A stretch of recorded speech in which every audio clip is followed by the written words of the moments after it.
Hello everyone, my name is Kamya Ahuja and today I am talking about glowing skin with a coffee face mask. Coffee face masks are popular for promoting glowing skin due to their exfoliating and antioxidant properties. Here's a simple recipe you can try at home.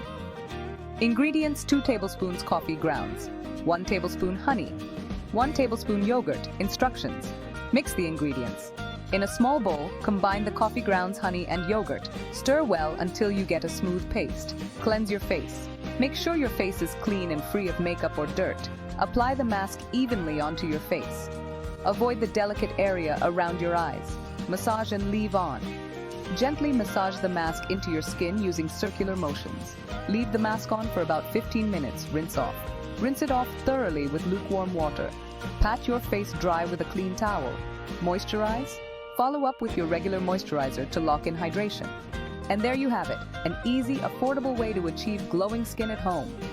Don't forget to subscribe to our channel for more skincare tips and DIY remedies. Thanks so much for watching. Don't forget to like, share, and subscribe to my channel.